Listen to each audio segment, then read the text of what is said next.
Everyone's downtown because of what happened last week. 80 Albert Street in Marshalltown has had many incarnations since the building was erected in the 50s. A fearful place, it was where passes for black people were processed during apartheid, even had a court for people found guilty of contravening pass laws. In later days, after the apartheid era was over, transformed into a place for skills development and a shelter for women and children. And that, of course, is before the building was hijacked, turned into squalid accommodation in unsafe conditions, which, of course, led us to last week's fire that killed 77 people. Let's speak now to Dr. Rebecca Walker. She's a research associate at the African Centre for Migration and Society at Wits. But from 2011, she and Dr. Glynis Clackerty ran an art-based project for women at the Usindiso shelter at 80 Albert Street. Thank you so much for joining us. Talk to us about the work that you did at the Usindiso shelter. I would imagine it must have been quite inspirational to work in a place that was helping women and children. Sure. I'd like to first just share my deep sadness with the loss of the 77 lives and the 88 people that were injured in the fire last week. I knew the Albert Street building well. I actually started working there when volunteering in the creche that was run by the shelter, and then went on to run the art space project with Dr. Glynis Clackerty. It was inspirational in the sense that it was a building where people were able to find temporary safety, where women and children were able to get on with their lives, to develop some kind of routine, to be able to establish themselves a little bit in the city. But it was also, a building that obviously had quite a brutal past, was already in a state of decay, and was very clearly needing a lot of support and sort of a plan to sort of, really revamp the building to make it safe for those who are living in it. How and why did it fall foul of hijackers? Were you still involved at the time?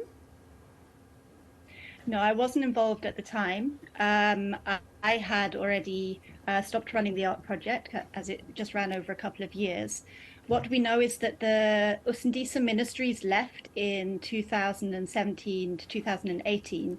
And it was after that some of those who were staying in the shelter had stayed on in the building, but then more and more people started moving in, which obviously happens when people are desperate for accommodation, are desperate for a place to stay.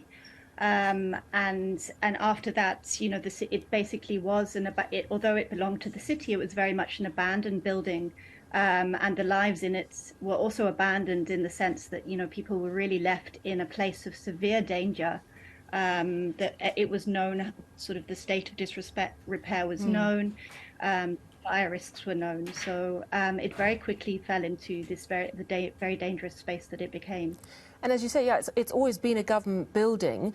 We understand at one point there was an arrest of some of the hijackers, but it seemed that process of paying rent to people who didn't actually own the building continued, because that's what survivors have spoken about as well.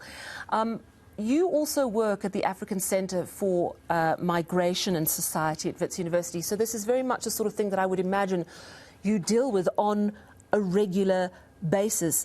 How do we accommodate? What does government need to do to accommodate the thousands of people that flood into Johannesburg every month looking for a better life? Well, I think the first question should be about how we get perspective on this. For a start, we don't know how many of those who lost their lives were non-nationals. We can assume that many were migrants, both from within and outside of South Africa. We can assume that many may have been without documents because many South Africans, as well as non-South Africans, face challenges in accessing documentation.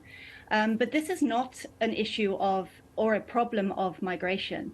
Joburg was a city built on migration. South Africa is a country with a history and a contemporary life around migration.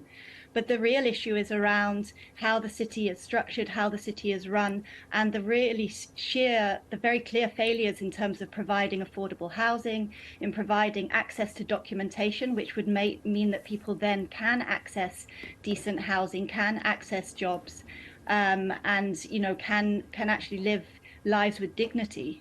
I think that obviously some of the ways in which migrants have been blamed and the victims in this tragedy have been blamed fanned the flames of xenophobia.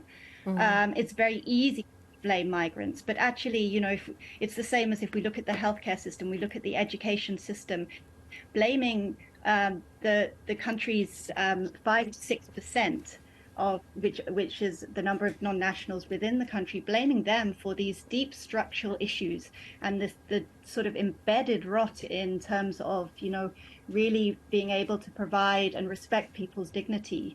It's completely misleading, and it really deflects from really looking at what the real problem is here.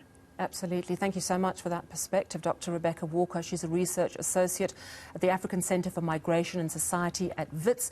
In 2011, she was involved in a skills team working on art projects for the women at the Usindiso shelter.